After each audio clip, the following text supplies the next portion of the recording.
Hey guys, ஃபைனலாக டிவிஎஸோட 125cc scrambler bike பார்த்தீங்கன்னா இந்தியாவில் லான்ச் வந்து கன்ஃபார்ம் பண்ணியிருக்காங்க.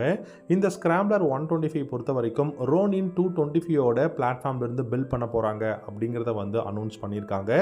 ஸோ டிசைன் பேட்டர்னாக இருக்கட்டும் இல்லாட்டி இன்ஜின் பிளாட்ஃபார்மாக இருக்கட்டும் ரோனின் 225ஓட இன்ஜின் பிளாட்ஃபார்ம் அண்ட் டிசைனில் தான் இந்த 125cc ஸ்க்ராம்ப்ளர் பைக் பார்த்தீங்க அப்படின்னா லான்ச் பண்ண போகிறாங்க. ஸோ என்ன ப்ரைஸில் எப்போ லான்ச் பண்ண போகிறாங்க அப்படிங்கிறத டீட்டெயிலாக நம்ம பார்க்கலாம்.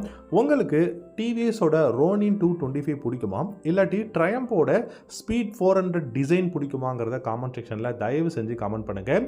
அண்ட் இந்த வீடியோ பிடிச்சிருந்தா லைக் பண்ணிக்கோங்க, நம்ம சேனலையும் சப்ஸ்கிரைப் பண்ணிக்கோங்க. டிவிஎஸோட one of the best scrambler bike அப்படின்னா கண்டிப்பாக நம்ம இந்த ரோனின் 225 அப்படிங்கிற பைக்கை சொல்லலாம். எதனால் அப்படின்னு கேட்டிங்கன்னா அந்த பைக்கோட டிசைன், அது மட்டும் இல்லாமல் கான்ஃபிகரேஷன்ஸ், கம்ஃபர்டபுள் அண்ட் அதே சமயம் பார்த்தீங்கன்னா ரோட் ப்ரெசன்ஸும் பார்த்தீங்கன்னா அந்தளவுக்கு சூப்பராக இருக்குது. நிறைய கலர்ஸ், நிறைய வேரியன்ட்ஸ் பார்த்திங்க அப்படின்னா கொடுத்துருக்காங்க.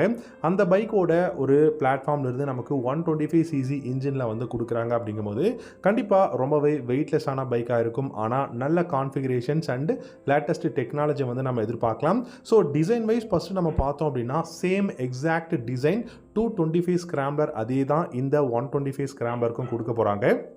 அது மட்டும் இல்லாமல் இன்ஜின் கான்ஃபிகரேஷனில் பார்த்தீங்கன்னா 5 ஸ்பீட் கியர் பாக்ஸ் தான் இந்த 125cc ஸ்க்ராம்ப்ளர் பைக்குக்கும் கொடுக்க போகிறாங்க. ஸோ ஸ்க்ராம்ப்ளர் 125 இருந்தாலுமே 5 ஸ்பீட் கியர் பாக்ஸ் அப்படிங்கிறது இனிஷியல் பிக்கப் நல்லாயிருக்கும், மைலேஜ் அப்படிங்கிறது பெட்டராக இருக்கும். அண்ட் அது மட்டும் இல்லாமல் பார்த்தீங்கன்னா உங்களுக்கு 12 litres of fuel tank capacity, ஃப்ளாட்டான சீட் வந்து கொடுக்குறாங்க. யூ ஷேப் கிராப் ரீல்ஸ் வந்து அவைலபிளாக இருக்க போகுது. முக்கியமான விஷயம் கோல்டன் கலர் யூஎஸ்டி ஃப்ரண்ட் ஃபோக்ஸும், ரியரில் பார்த்தீங்கன்னா மோனோஷாக் சஸ்பென்ஷன் தான் கொடுக்க போகிறாங்க. ஸோ ஓவரால் டிசைன் பேட்டர்ன் அப்படின்னு பார்க்கும்போது 225 ஸ்க்ராம்ப்ளரோட சேம் டிசைன் பேட்டர்னில் வந்து நம்ம எதிர்பார்க்கலாம். அண்ட் நமக்கு பார்த்தீங்கன்னா 9 ஸ்போக் அலாய் வீல்ஸ் வந்து கொடுக்கறதுக்கான பாசிபிலிட்டிஸும் நிறைய இருக்குது. அண்ட் இந்த அலாய் வீல்ஸ் பார்த்தீங்கன்னா கண்டிப்பாக பார்க்கறதுக்கு ஒரு ரெட்ரோ ஃபீல் மாதிரியான ஒரு ஃபீலை கொடுக்கும். நல்ல ஒரு கம்ஃபர்டபுள் இருக்குது. அதே சமயம் அப்ரேட்டான ஹேண்டில் பார்ஸ் கொடுத்துருக்காங்க. சிட்டியில் டிராஃபிக்கில் யூஸ் பண்ணுறதுக்கும் பர்ஃபெக்டாக இருக்குது. ஸோ இந்த பைக் பார்த்தீங்கன்னா டைமென்ஷன்ஸுமே பார்த்தீங்கன்னா ரொம்ப சூப்பராக தாங்க இருக்குது. ஏன்னா பெரிய ஹைட்டும் கிடையாது, ரொம்ப லோவும் இல்லை. அதே சமயம் பார்த்தீங்கன்னா நம்ம அப்ரேட்டாக ஓட்டுறதுனால நமக்கு பேக் பெயின் இந்த மாதிரியான ப்ராப்ளமும் வரதுக்கான சான்சஸ் எதுவுமே கிடையாது.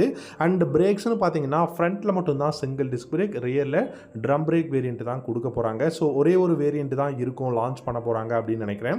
ஸோ சிங்கிள் டிஸ்காக இருந்தாலும் கண்டிப்பாக கம்ஃபர்டபுளான ஒரு ரைடிங் தான் இருக்குது. ஸோ ரைடிங் அப்படின்னு நம்ம பார்க்கும்போது கண்டிப்பாக டிஜிட்டல் இன்ஸ்ட்ருமெண்ட் கிளஸ்டர், ரைடிங் மோட்ஸும் வந்து கொடுக்க போகிறாங்க.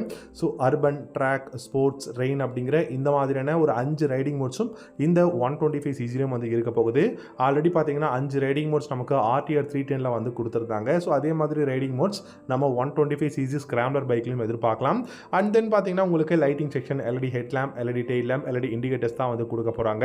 ஸோ இந்த மாதிரியான லேட்டஸ்ட் ஃபீச்சர்ஸ் அண்ட் மஸ்டாக இருக்கக்கூடிய கான்ஃபிகரேஷனில் காம்ப்ரமைஸ் டிவிஎஸ் பண்ண மாட்டாங்க அப்படிங்கிறதுல வந்து கன்ஃபார்மாக இருக்காங்க.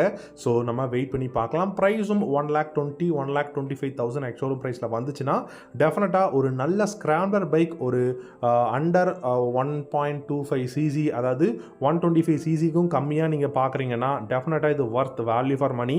அதுவும் சிட்டியில் டிராஃபிக்கில் நீங்கள் ரைட் பண்ணுறதுக்கு ஒரு நல்ல ஸ்டைலிஷாக ஒரு ரெட்ரோ ரோட்ஸ்டர் மாதிரி இருக்கணும் அப்படின்னு யோசிக்கிறவங்களுக்கு இந்த ronin 125 maybe name maybe change பண்ணலாம். பட் இந்த பைக் ஒரு பர்ஃபெக்டான பைக்காக இருக்கும். Thank